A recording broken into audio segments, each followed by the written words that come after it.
Η Ελλάδα δεν είναι μόνο μουσεία και αρχαιαμηνία.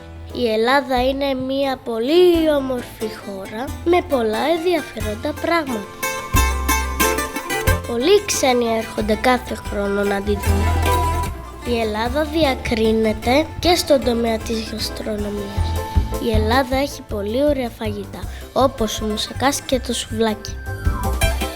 Έχει βέβαια και πολλούς διάσημους σεφ, όπως ο κύριος Τέλειος.